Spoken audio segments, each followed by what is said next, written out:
tiene una composición. Ahí tenemos que recordar células mesoteliales, que es la capa que cubre, ¿no? La parte más externa de la pleura. Tiene tejido fibrocolágeno. Así no vamos a buscar. Tiene capa elástica, capa intersticial, capa elástica con fibras elásticas. ¿Por qué es importante? Porque tenemos tumores mesoteliales y tenemos tumores mesenquimales, que es todo el resto. ¿Ya? Entonces, dependiendo de cuál de mi estirpe celular se afecta, yo voy a diferenciar en mis tipos principales de tumores. Entonces, mesoteliales o mesenquimales. Y eso va a determinar de qué célula se ha afectado. De los mesoteliomas, no todos los mesoteliomas son malignos. Tenemos mesotelioma maligno pleural, mesotelioma papilar bien diferenciado y tumor adenomatoide de pleura, que también es un tumor de las células mesoteliales, pero no se llama mesotelioma.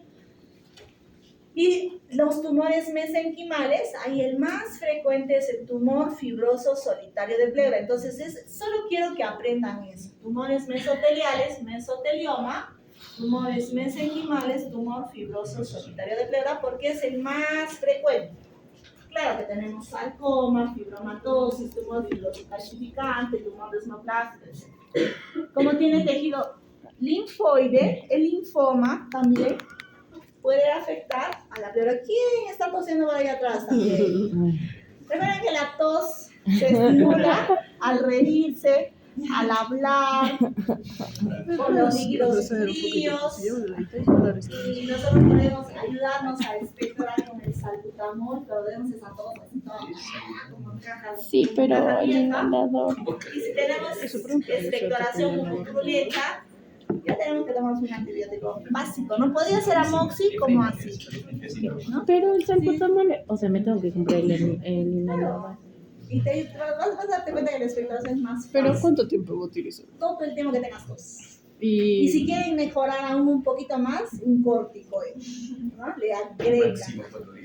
A mí que me encanta tomar pastillas.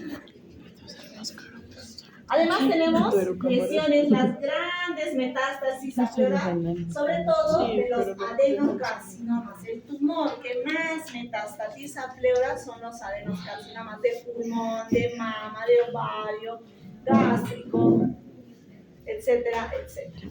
Hay otros tumores invasivos de la pleura, pero siempre son secundarios a otra enfermedad. Si nosotros vamos a hablar del tumor fibroso solitario de la pleura, recuerden que este tumor es un tumor benigno de las células mesenquimales. Tiene un comportamiento especial. Se diferencia del mesotelioma porque no tiene sus marcadores tumorales, produce dolor al inicio, pero también puede el paciente tener una compliance y tener crecimientos grandes cuando los descubrimos. Se origina en la pleura visceral, 80%, más raro es en la pleura parietal, deriva de las células mesenquimales, es una masa bien delimitada, no le da un componente sistémico al paciente, está tranquilo con su masa, un poco de dolor, pero no está demasiado como el mesotelioma. Así. Bien. Recuerden que la tomografía es la forma de evaluarlo con contraste. Si yo quiero valorar pleuras, es tomografía con contraste. Es importante ver acá que puede incluso ser masas gigantes y nódulos, pueden abarcar incluso todo un hemitórax y tiene a veces un pedículo vascular, que es bien difícil poder identificarlo. En la microscopía, esto sí tenemos que aprender. Hay una proliferación de células fusiformes en patrón de empalizada. La inmunohistoquímica es positiva para CD34, pero va a ser negativa para marcadores del mesotelioma. Negativo para calretenina, WT1, CK56, etc. Entonces, esa es la gran diferencia como lo vamos a ver en nuestro cuadrito.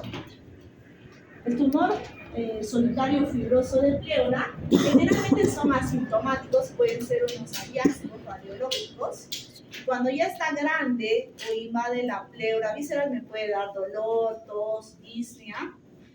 Puedo tener además, por el crecimiento gigante y compromiso de los vasos, puedo tener hipoxemias asociadas e hipocaratismo secundario. Puedo tener consecuencias paraneoplásicas, son más raras, pero puede haber.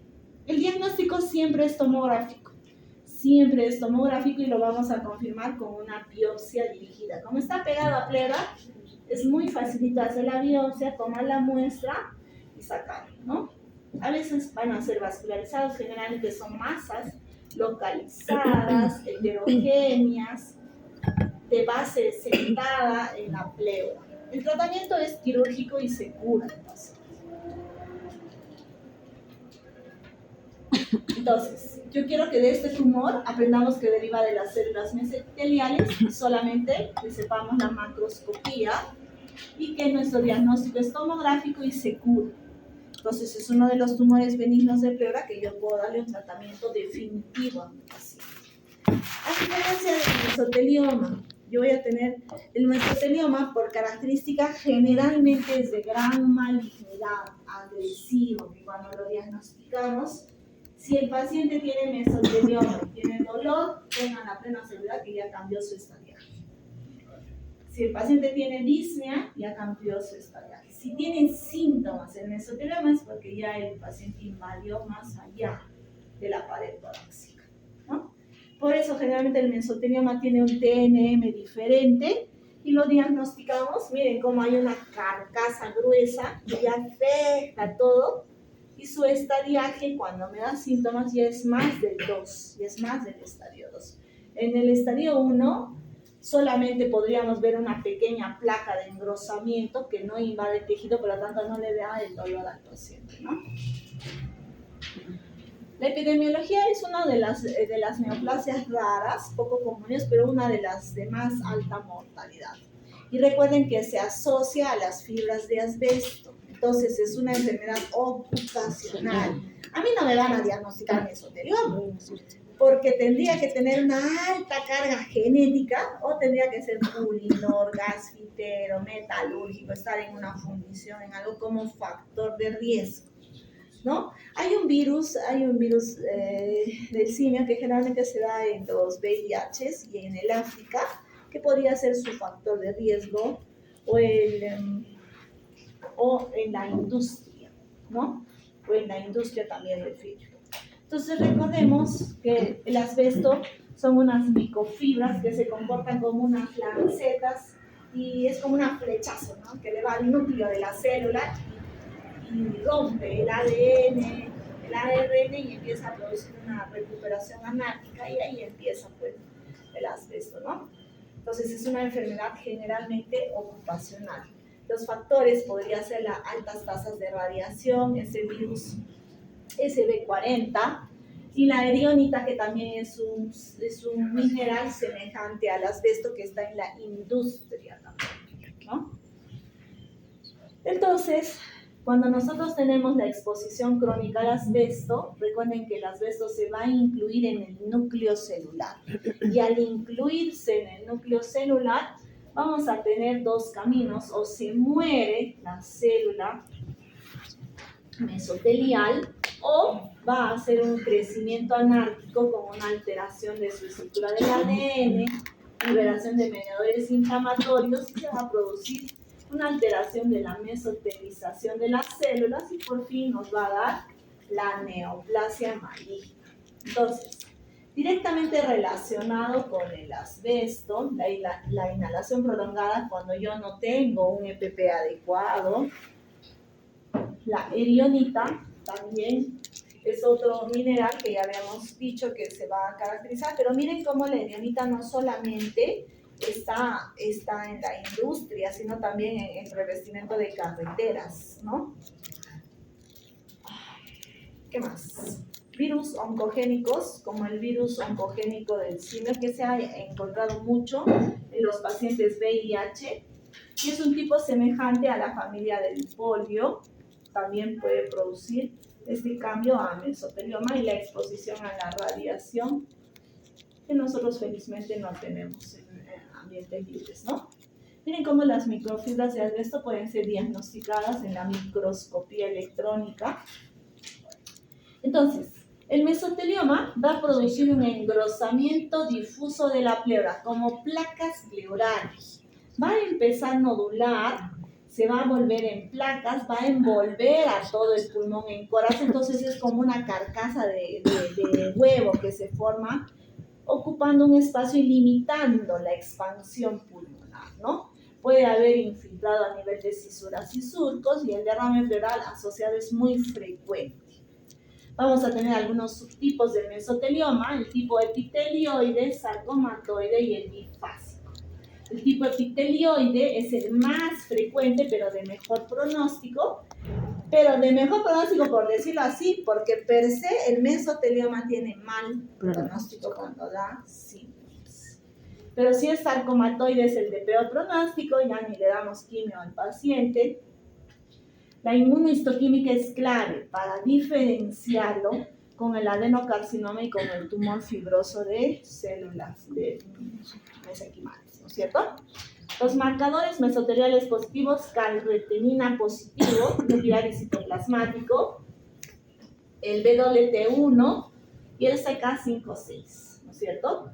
Entonces, para el resto van a ser marcadores negativos para los marcadores del adenocarcinoma. Entonces, si nosotros nos acordamos, calretenina y este BWT1 es suficiente como para darle el apellido a la neoplasia.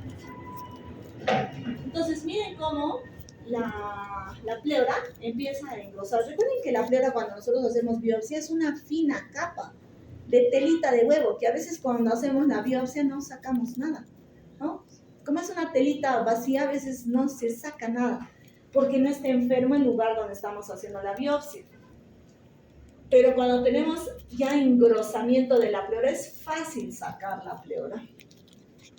Entonces, el mesotelioma difuso, localizado,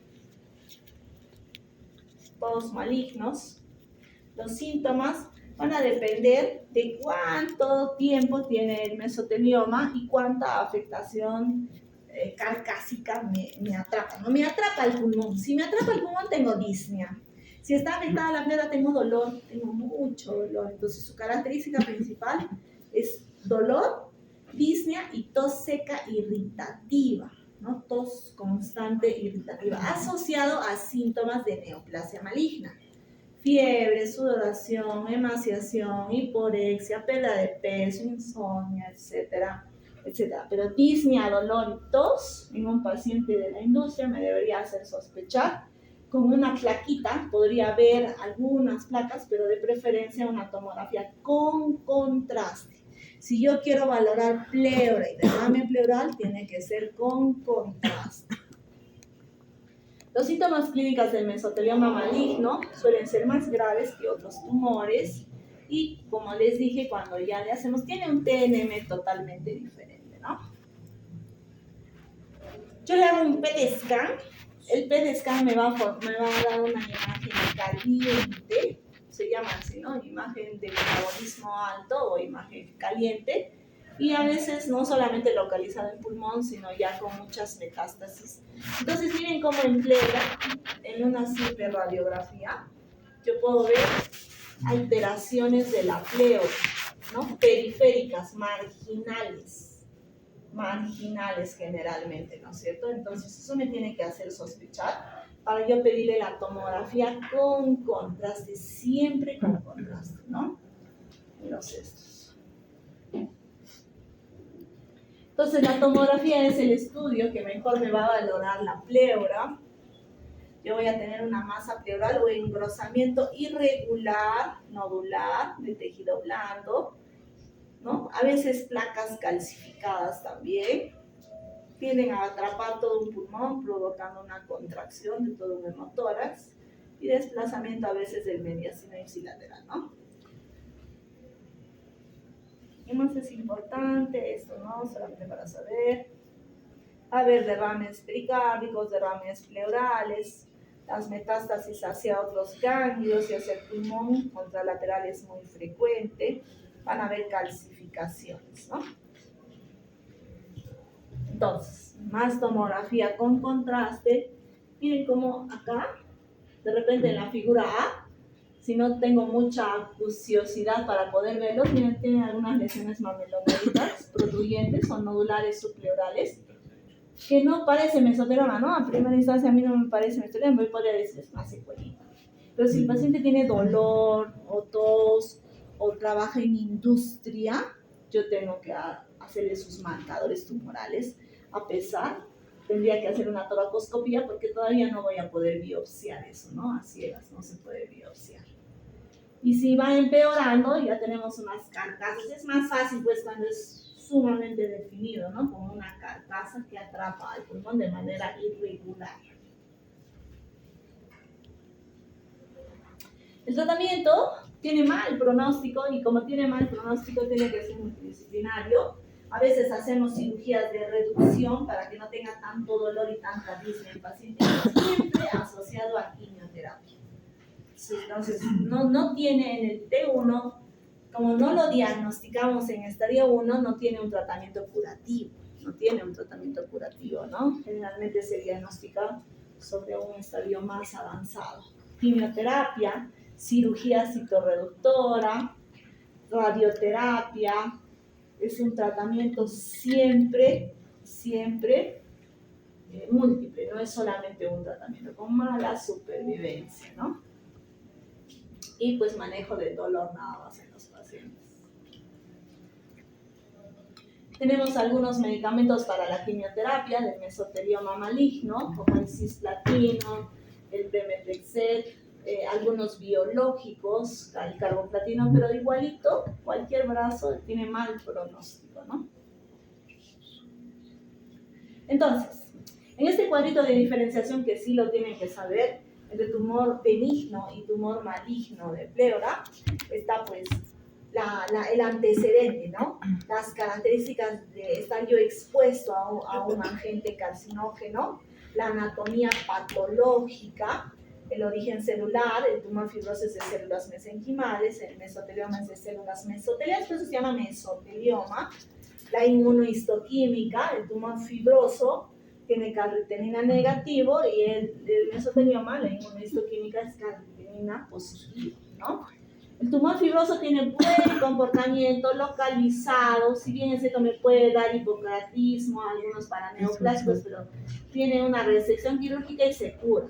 El mesotelioma no, siempre hacemos es localmente agresivo, siempre metastatiza, puede producir algunos otros paraneoplásicos. El tratamiento siempre es múltiple, siempre es cirugía, quimio, radio, etcétera, y de mal pronóstico a largo.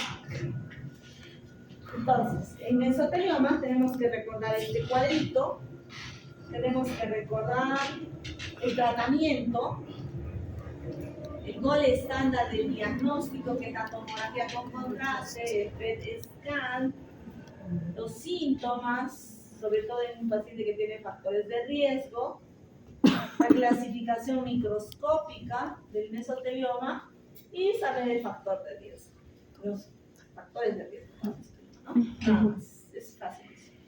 ¿Alguna duda en mesotelioma? ¿Alguna duda? En pleura, y solamente vamos a tocar eso porque los tumores benignos, hay linfoma, hay metástasis. Generalmente el tumor de pleura es metastásico a algún otro tumor, ¿no? El tumor primario o es benigno, el más frecuente el tumor fibroso o maligno el mesotelioma, ¿no? El resto, yo puedo tener adenocarcinoma metastásico, sí, pero el tratamiento es de la enfermedad de base, ¿no? Y cuando tenemos derrames pleurales, le ponemos tubo de drenaje y le hacemos pleurodesis. Recuerden que la pleurodesis es la sinequia de las dos pleuras. ¿Con qué sustancias podemos pegar la pleura a pleura? Le hacemos drenaje, si el mesotelioma, digamos, tiene derrame pleural, y yo le puedo hacer un drenaje y puedo sinequiarlo con mal pronóstico. Generalmente la pleurodesis lo hacemos en un NM maligno, un derrame maligno, secundario a un tumor metastásico, ¿no? ¿Con qué sustancias hacíamos la pleurodesis? Con talco, con yodopovidona, con pleomicina. que son sustancias o sea, muy irritativas para la pleura y producen sinequias. Pero tengo que tener una condición, que no sea en piel. No voy a sinequear un embrión, ¿no? De ahí se me van a formar bolas de secreción purulenta. Segundo, que el drenaje tiene que ser mínimo, 150 ml o 100 ml en días continuos, o sea, 2-3 días que drene poquito. ¿Qué significa que hay poco líquido? ¿Qué pasaría si tengo 500 mililitros de líquido y mi pleura no está junta? Se va a disolver mi diluye y no va a pegar. Entonces, para hacer la pleurisis también tengo algunas condiciones. Idealmente hay que medir la glucosa, hay que medir el pH, que no sea infectado, que tenga glucosa adecuada para que funcione la pleurisis. Pero no lo hacemos acá, ¿no? Simplemente esperamos que pleura a pleura se pegue, que no haya mucho derrame, y le podemos hacer, porque el mesotelema va también con mucho derrame, los derrames malignos también son recurrentes. Le dreno, se llena, ahí hacemos sinequias, ¿no? Entonces ya no le dejo acumularse, ¿no? Ya el drenaje linfático se va, ya un síndrome de vena cava superior, un síndrome de vena cava inferior, una asitis, ¿no? Se va hacia otro lado. Bien, chicos, 3 minutos descansamos. Vamos avanzando porque tenemos el tiempo justo. Si ustedes valoran sus días, ya no nos quedan muchos días. ¿Cuándo va a ser el examen? Ustedes dirán, pues,